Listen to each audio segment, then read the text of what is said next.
To a royal sighting. Just 2 days after Kate Middleton was released from the hospital, Prince William made a splashy public appearance last night. Meanwhile, the family of the nurse who apparently took her life after being fooled by a radio prank is speaking out.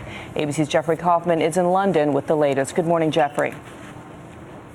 And good morning to you, Bianna. This is now a police investigation. A post-mortem examination is to be held this week, and an inquest begins tomorrow. While the Duke and Duchess of Cambridge struggle to balance the excitement of being new parents with the apparent suicide of the nurse. Prince William went solo last night at a charity ball, his first public function since his wife's pregnancy was announced. In conversation, he quipped about Kate's illness. "I don't know why they call it morning sickness. They should call it all day and all night sickness." He did not talk about the tragic death, an apparent suicide, of the nurse who fell victim to the hoax call. But he and Kate have issued a statement of sympathy for the family. Jacintha Saldanha came to England from India 9 years ago with her husband and 2 children. On Facebook, her 14-year-old daughter wrote this weekend simply, "I miss you.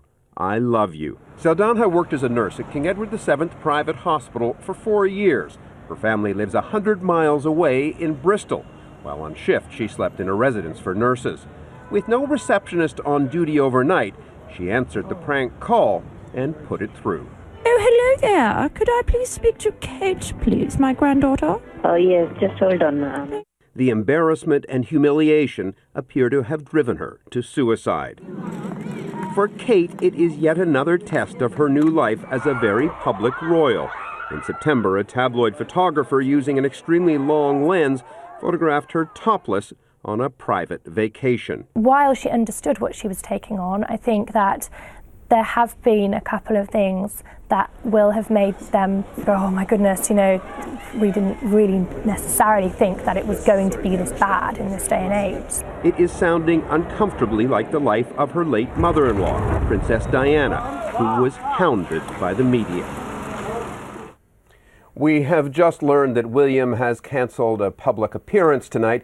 Kate is understandably lying low. She had been scheduled to appear at the London premiere of The Hobbit this Wednesday, but that clearly will depend on her medical condition. Dan? Jeffrey, thank you. And this morning, the 2 Australian DJs responsible for that prank are basically in hiding. But there really is no hiding from the global tsunami of outrage headed in their direction. And now, new questions about whether they may have actually broken the law here. Our coverage continues this morning with ABC's Cecilia Vega, who is in Sydney, Australia. Cecilia? Hey, Dan, good morning to you. Boy, the word tragedy is on just about every front page here in Sydney, and so are the faces of those 2 DJs. They have still not spoken publicly since this joke that went so wrong. It's not just the mounting headlines. We have got another huge show tonight on the 2 Australian DJs whose radio prank took a tragic turn may soon have to face Australian police. This morning, there are new questions about whether the DJs illegally recorded a private conversation when they pretended to be the Queen and got through to the London hospital room where Kate Middleton was being treated for severe morning sickness. Oh, hello there. Could I please speak to Kate, please, my granddaughter? Their station boss says no laws were broken. We're very confident that we haven't done anything illegal. When is a good time to come and visit her? Because I'm the Queen. DJs Mel Gregg and Michael Christian are in a fragile emotional state since the nurse who answered their phony phone call was found dead.